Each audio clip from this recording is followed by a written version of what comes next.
नमस्कार साथियों, स्वागत है आप सभी का अंकित इंस्पायर्स इंडिया पर। मैं हूं अंकित अवस्थी।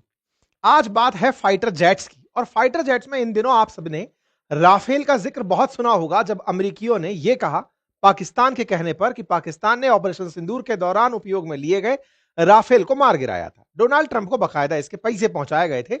अब तो न्यूयॉर्क टाइम्स की एक रिपोर्ट भी ऐसा कहती है कि बकायदा प्रमोशन के पैसे गए थे। पर चलो, एक बार के लिए उसे हटा भी देते हैं। लेकिन क्या अमेरिका पाकिस्तान के हाथों इतना बिक जाएगा कि भारत के लिए राफेल पर कुछ भी बोलने लगेगा, या कोई और भी कहानी हो सकती है? आपको यह तो समझ में आता होगा कि दुनिया में जब भी युद्ध होते हैं तो कई देशों के लिए वो प्रयोगशाला की तरह काम करते हैं। अगर अमेरिका ने अफगानिस्तान पर गोले गिराए थे तो वो केवल अफगानिस्तान के ऊपर नहीं थे, बल्कि उसके दबाव में वो दुनिया को दिखाना चाहता था कि हमारे पास किस तरह का वेपन सिस्टम है।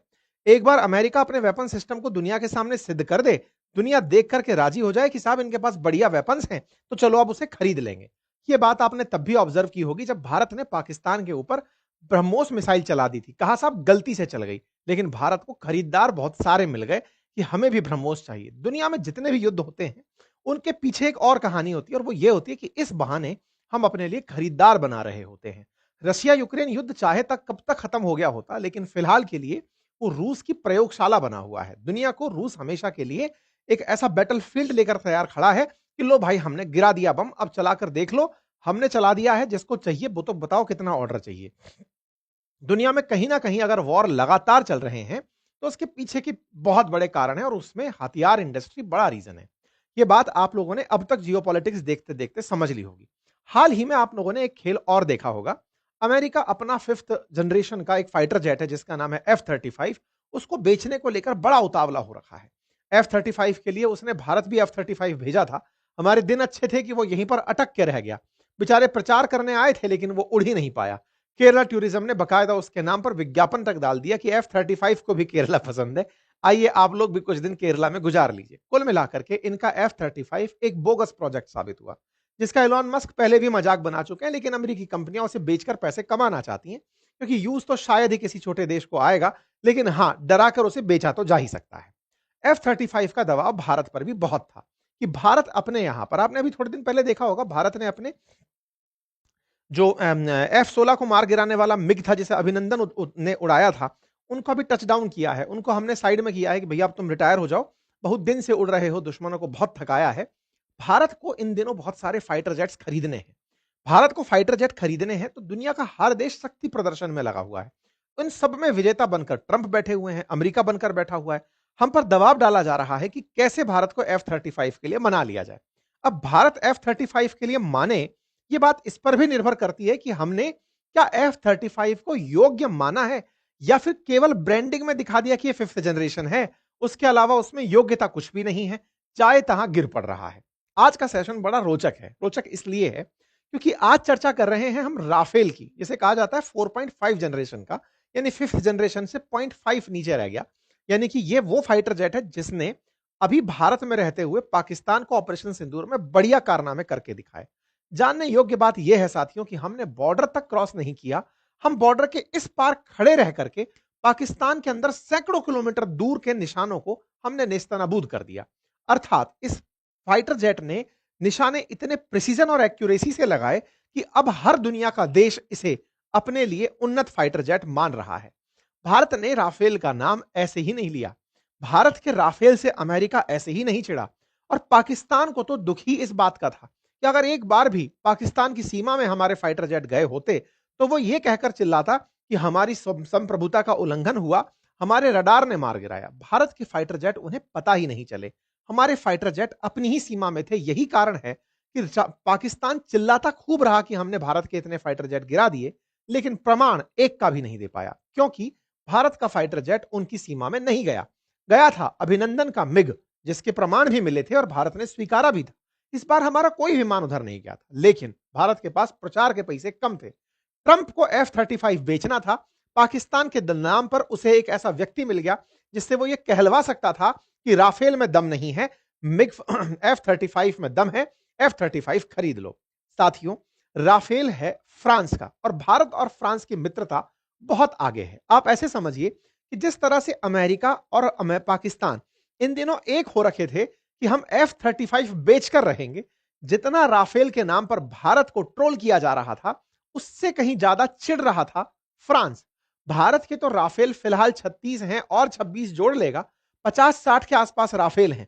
लेकिन जिसका पूरा ब्रांड है, जिसको पूरी दुनिया में राफेल बेचने हैं, जिसने इतना उन्नत फाइटर जेट बनाया जो हर जगह F-35 से बेहतर है, उसे सोचो कितना नुकसान हुआ होगा।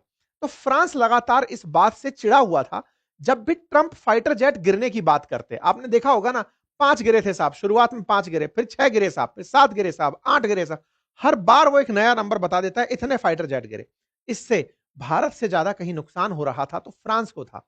भारत का तो भारत पाकिस्तान मसला था, फ्रांस के साथ राफेल का बवाल मचा हुआ था। हाल ही में इमानुएल मैक्रोन ने ट्रंप की आंखों से सुरमा चुराना जिसे कहते हैं, वो कारनामा कर दिया है। इमानुएल मैक्रोन ने जेलेंस्की को साथ बिठाकर इन्हें 100 फाइटर जेट डील दे दी है। साथियों, ये बहुत बड़ी खबर है। राफेल के सामने दो लोग जिन्हें आप बैठे देख रहे हैं, एक तरफ व्लादिमीर जेलेंस्की और एक तरफ इमानुएल मैक्रोन है, और ये दोनों साइन कर रहे हैं आने वाले समय में 100 राफेल परचेज करने का। ये खबर हो सकता है कि हिस्टोरिक डील के नाम से विख्यात हो जाए, लेकिन इसके मायने बहुत गहरे हैं। मायने गहरे हैं, इसको इस बात से समझिएगा कि 100 फ्रेंच राफेल, 2-3 जवाब तो एक बार में दे गए। पहला जवाब कि राफेल वो तो नहीं था जिसको ट्रंप कह रहे थे। राफेल वो तो कतई नहीं था जिस पर जेलेंस्की पर दबाव हो F-35 खरीदने का, लेकिन वो राफेल खरीद लाए। इसका मतलब कुछ तो राफेल में ऐसा जरूर था, क्योंकि इमानुएल मैक्रोन ये बताने में कामयाब हुए कि देखो, इंडिया ने अपने सीमा में रहते हुए पाकिस्तान के इतने किलोमीटर अंदर गोला चला दिया हमारे राफेल से। एग्जैक्टली, यूक्रेन भी तो यही चाहता है, अपने क्षेत्र में रहते हुए ऐसा विमान से मिसाइल दागे कि वो रूस के अंदर गहराई तक जाकर गिरे। इन्होंने 100 राफेल के लिए फ्रांस से डील कर ली है। मायने गहरे हैं साथियों।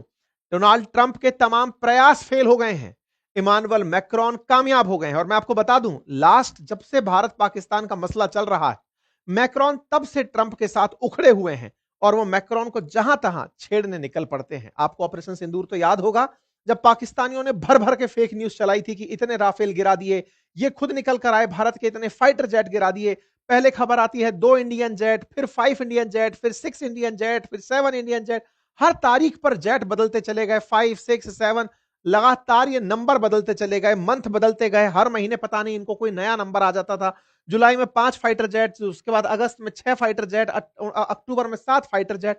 हर बार इनका एक नया नंबर पाकिस्तानियों ने और अमेरिकियों ने निकाला था, क्योंकि ये सब लोग मिलकर के, इनको इज्जत चाहिए थी कि भारत से नहीं पिटे हैं ये, और इन्हें अपना F-35 बेचना था। यही कारण है कि जब ये दोनों से मिले थे तो इन्होंने यहां पर एक फाइटर जेट का इंसाइनिया लगाया हुआ था, जिस पर लोगों ने अपनी तरफ से बहुत मजे लिए थे कि देखिए, पाकिस्तान वालों ने अमेरिका को याद दिलाया कि सर देखिए, F-35 ज्यादा अच्छा है और राफेल गिर गया है। भारत को चिढ़ाने के लिए यह लगाया गया है, जबकि वास्तविकता यह थी कि यह व्यक्ति फाइटर जेट बेचने चाहता था। पाकिस्तान को F-35 बेचने का कोई फायदा नहीं है। भारत खरीदार बड़ा है, पाकिस्तान तो इनसे कर्जा लेकर के ही खरीद लेगा। ऐसे में भारत से खरीदवाना था, लेकिन भारत ने खेला कर दिया।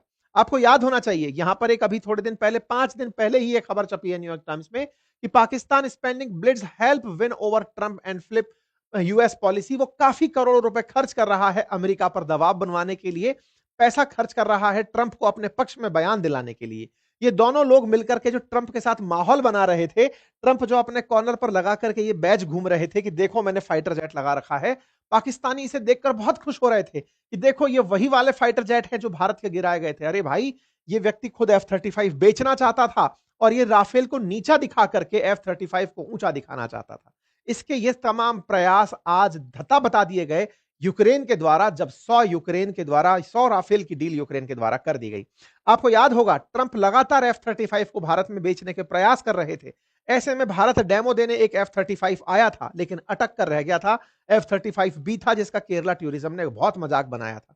और तो और पिछले कुछ महीनों में F-35 के गिरने के वीडियोस बहुत वायरल हो रहे हैं। ये नीचे गिर रहा है और वहीं ब्लास्ट हो जा रहा है। F-35 का ये जो आप देख रहे हैं, जुलाई 31 का एक वीडियो है, 1 अगस्त को वायरल हुआ, जिसमें टच डाउन करते हुए ब्लास्ट कर जाता है। F-35 एक फेल फाइटर जेट सिद्ध हुआ, 5th जनरेशन का कहने के बावजूद वो कुछ नहीं कर पाया और राफेल अपने आप को सिद्ध करता रह गया। हालांकि सऊदी अरब को इसने अपनी तरफ से F-35 चिपकाने की सोची है।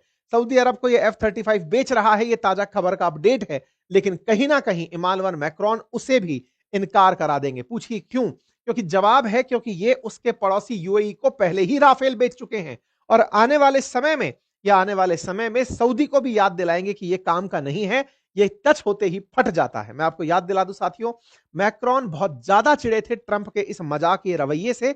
यही कारण था कि G7 बैठक में जब ईरान इजराइल के बीच कॉन्फ्लिक्ट चल रहा था, तब मैक्रोन इन्हें छेड़ते हुए कह रहे थे, इन्होंने कहा कि मुझे अर्जेंटली जाना होगा, तो कहते हैं हाँ हाँ मैसेज करने होंगे। इस पर ये चिढ़ गए थे कि तुम्हें क्यों बताएं कि हम क्यों जा रहे हैं।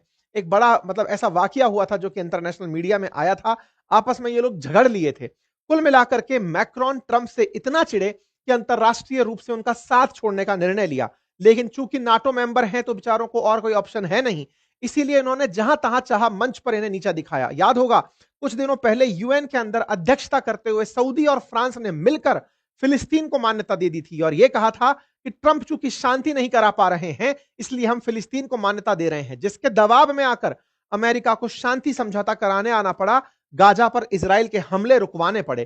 तो फ्रांस ने इनकी नाक में दम कर रखा था। कारण इसका केवल राफेल था, क्योंकि आए दिन ये राफेल राफेल करते थे और मैक्रोन ने इसी राफेल को दबाने के लिए, मैक्रोन ने इसी राफेल को चमकाने के लिए आज क्या किया है कि ट्रंप के सहयोगी जेलेंस्की को 100 राफेल टिका दिए हैं कि लो भैया ले जाओ। और मैं आपको बताता हूं, इंडोनेशिया ये वही देश है जो कि उस समय पाकिस्तान के साथ मिलकर के गाजा में फोर्स भेजने के लिए तैयार हो रहा था, वो भी अब राफेल लेने के लिए तैयार हो गया है। इसका मतलब साथियों एक बात तो समझने योग्य है और वो ये है कि राफेल की पब्लिसिटी खराब की गई थी, जानबूझकर स्ट्रेंड था। अमेरिका अपने फाइटर जेट बेचना चाहता था दुनिया को, इसलिए राफेल का मजाक बनवाया गया था। लेकिन दुनिया ने भारत से पाकिस्तान में हुए हमलों को सही माना। इससे बड़ा और प्रमाण क्या हो सकता है कि यूक्रेन रशिया पर हमले करने के लिए राफेल खरीद रहा है F-35 की जगह। यह तस्वीर साथियों बड़ी हिस्टोरिक तस्वीर है और इसके बारे में यह जानकारी है कि इन्होंने अपना अभिरुचि पत्र भेंट कर दिया है। दुनिया की इंटरनेशनल खबरों में यह है। जेलेंस्की ने इसे इस साल की सबसे बड़ी उपलब्धि बताया। वो फ्रांस गए थे इनसे मिलने के लिए और इन्होंने यहां पर यह बात बताई कि remain in effect in 10 years Ukraine will be able to receive 100 Rafale F4 aircraft, very advance French radar, 8 SAMPT air defence system, 6 launcher, ये सब चीजें वो फ्रांस से खरीदने जा रहे हैं। और इस बात को इन्होंने अपनी सबसे बड़ी और साथ में कहा कि फ्रांस और यूक्रेन मिलकर के ड्रोन का निर्माण करेंगे। One of the most productive visit this year के रूप में फ्रांस की विजिट को इन्होंने कंसीडर किया, जिसमें 100 राफेल एयरक्राफ्ट खरीदने की बात कही गई है। देखिए ये राफेल खरीद लेंगे तो नुकसान रूस का होगा, रूस हमारा मित्र है, लेकिन उससे ज्यादा हमारे रूस के बारे में हमको पता है कि रूस को पता है निपटना कैसे है। हमारे लिए बड़ा सवाल यह था कि अब लोगों को यह स्पष्ट हो गया है कि अमेरिका ने फाइटर जेट गिरने की अवधारणा को प्रमोट क्यों किया, क्योंकि उसे अपना F-35 बेचना था। परिणाम देख लीजिए, भारत का राफेल जो फ्रांस से हमने खरीदा था वो F-35 से श्रेष्ठ साबित हुआ, क्योंकि अमेरिका के निकटतम सहयोगी जेलेंस्की ने अल्टीमेटली राफेल को प्राथमिकता दी F-35 के ऊपर। यह घटना इस बात का परिचायक है, यह जो समझौता है यह इस बात का परिचायक है कि जो भारत ने जिस पर ट्रस्ट किया था वो फाइटर जेट बेहतर था। मैं बता दूं साथियों, राफेल के 3 वेरिएंट हैं, सी, बी और एम। एम जो है वो यूज किया जाता है नेवल वेरिएंट के रूप में, सी यूज किया जाता है सिंगल सीट के रूप में। हमारे पास सी और एम है। बी वाले के अंदर ट्रेनिंग दी जाती है, हम उसको अभी यूज नहीं कर रहे हैं। हमारे पास में दोनों वेरिएंट्स के लिए ऑर्डर कर दिया गया है। एम के लिए भी अभी ताजा ताजा हमारे ऑर्डर हुए हैं। फ्रांस के द्वारा F3R, F4 और F5 स्टैंडर्ड प्रकार के एक्सपोर्ट किए जाते हैं। F4 में एडवांस सेंसर सिस्टम लगा है, तो राफेल का F4 ही है जो यूक्रेन को बेचा जा रहा है। F4 के द्वारा बहुत सारे ऐसे नेटवर्क सेंट्रिक वारफेयर और अपग्रेडेड सेंटर्स का यूज किया जाता है, जो कि नए वेपन के इंटीग्रेशन से युद्ध को काफी इंप्रेसिव बना देता है। दुनिया में अगर बात करें तो फ्रांस के अलावा भारत, यूनाइटेड अरब अमीरात और इंडोनेशिया ये वो देश हैं जो राफेल के साथ मतलब राफेल का यूज कर रहे हैं। मेरे प्यारे साथियों, दूसरा जो इन्होंने मांगा है फ्रांस से वो है SAMP। ये क्या है इसके बारे में भी जान लीजिए साथियों। असल मायने में फ्रांस ने surface to air missile defence का एक सिस्टम डेवलप किया है इटली के साथ मिलकर के। ये वैसा सिस्टम है जैसे भारत के पास में S-400 है रूस का, जिसकी वजह से भारत पर हमले रुकते हैं। ऐसे ही SAMP है जो फ्रांस ने डेवलप किया हुआ है। रेंज इसकी थोड़ी कम है, 120 किलोमीटर तक ये बचा पाता है, उसी हिसाब से ये थोड़ा सस्ता भी पड़ता है। अमेरिका का पैट्रियट सिस्टम है, 160 किलोमीटर की रेंज है, लेकिन वो बिलियंस में पड़ता है। आधी दाम पर उससे बराबर रेंज का एक ऐसा इन्होंने डिफेंस सिस्टम बनाया है, वो डिफेंस सिस्टम भी यूक्रेन फ्रांस से परचेज कर रहा है, क्योंकि अमेरिका वाले किसी काम के नहीं है। अमेरिका डर गया। किस चीज से डर गया? क्योंकि आपको याद होगा कि थोड़े दिन पहले यूक्रेन के जेलेंस्की अमेरिका गए थे और उन्होंने टॉम हॉक मिसाइल सिस्टम मांगा था, लेकिन अमेरिका अभी भी मना कर रहा है, क्योंकि रूस ने दबाव दे दिया था कि अगर अमेरिका ने लॉन्ग रेंज मिसाइलें दी यूक्रेन को तो उसके नतीजे घातक होंगे। इससे डरा हुआ अमेरिका कि भाई हम जबरदस्ती खतरा मोल नहीं लेंगे रूस का, वो पीछे हटता है और जेलेंस्की फ्रांस के पास पहुंच जाते हैं और फ्रांस अपने हथियार तुरंत यहां पर बेच देता है। कुल मिलाकर के जेलेंस्की ने अमेरिका के बाद दूसरे हथियार के विक्रेता फ्रांस को सही से पकड़ लिया। अगले 10 सालों में 100 राफेल लेकर के ये बड़ा एयरफोर्स का ब्रिगेड तैयार कर लेंगे। फिलहाल के लिए आपके लिए ये बड़ी खबर के रूप में कंसीडर किया जाना चाहिए। अगर ऐसा होता है तो यूक्रेन की स्थिति बहुत मजबूत होगी। अब रशिया यूक्रेन पर भी थोड़ा सा अपडेट जान लीजिए। रशिया यूक्रेन के युद्ध को चलते हुए आज 1363वां दिन है। अभी भी इन दोनों के बीच में संघर्ष जारी है। लगातार अपडेट में यूक्रेन के साथ मिलकर के नाटो फोर्सेस युद्ध अभ्यास कर रही हैं। रशिया के द्वारा भी युद्ध चल रहा है। हर दिन किसी ना किसी के मरने की खबरें चल रही हैं। अभी ताजा खबरों में यह चलती हुई मिसाइल सिस्टम दिखाई दे रही है, जिसमें यूक्रेन ने अपनी तरफ से नई मिसाइलें चलाई हैं रशियन टारगेट पर। उसके वीडियोस वायरल हो रहे हैं। साथ ही साथ में नाटो की शिप्स मिलकर के एयरक्राफ्ट आपस में मिलकर बाल्टिक सी में प्रैक्टिस कर रहे हैं। वॉर की प्रैक्टिस चल रही है। रशियन टारगेट्स को ट्रीट करने की टारगेट चल रही है। कुल मिलाकर के भिड़ने के अभ्यास जारी हैं। युद्ध खत्म नहीं हुआ है। सब अपने अपने शक्ति प्रदर्शन में बिजी हैं। युद्ध की तैयारी ही सबसे अल्टीमेट तैयारी होती है, जो हर देश बढ़िया से कर रहा है। ठीक है, बात की जाए इन दोनों की, तो इन दोनों में भाई साहब इनका दबाव अभी भी महत्वपूर्ण है। इन्होंने रूस पर जो दबाव क्रिएट किया वो था तेल कंपनियों के ऊपर सैंक्शन लगाकर। ऐसे में यूएस ने ल्यूक ऑयल करके कंपनी जो भारत में तेल बेच रही थी, उससे कहा है कि तुम्हें थोड़ा सा हम राहत दे रहे हैं, तुम अपने सारे की सारे एसेट जितने भी दुनिया में हैं उन्हें बेचो। ये बिल्कुल वैसे ही है जैसे अमेरिका के द्वारा जब भी रशियन कंपनीज पर सैंक्शन लगाया जाता है, उन्हें दुनिया भर से दिवालिया करा दिया जाता है। तो अब रशिया पर एक और प्रभावी तरीके से अमेरिकी प्रयास है, जिसके चलते रूसी कंपनियां शायद सरवाइव ना कर पाए अमेरिकी सैंक्शंस को। खैर जो भी है, रूस ने कोई ना कोई अल्टरनेटिव इसका जरूर सोच रखा होगा, तभी वो इस युद्ध को 1363 दिन से चला रहे हैं। ये दोनों बेहतर समझते हैं एक दूसरे के लिए। हम तो अपनी बेहतरी समझे और हमारी बेहतरी इसी में है कि भारत के लिए ट्रेड बढ़कर चले, भारत स्वदेशी रूप से अपने फाइटर जेट्स बनाए। राफेल पर निर्भरता तब तात्कालिक रूप से सही है, लेकिन भविष्य में अपने हमारे F5 हमारे 5th जनरेशन जो फाइटर जेट्स हैं वो हों और हम उन्हें एक्सपोर्ट करें। बाकी आप लोग इस विषय पर क्या सोचते हैं, अपनी राय जरूर कमेंट बॉक्स में दीजिएगा। ट्रेड्स के अंदर इंटरेस्ट रखते हैं, स्टॉक मार्केट में इंटरेस्ट रखते हैं, तो free of cost demat account खोलने के लिए लिंक मैंने कमेंट बॉक्स में पिन कर दिया है। आप वहां से जाकर के लिंक क्लिक कर सकते हैं और डीमैट अकाउंट खोल सकते हैं।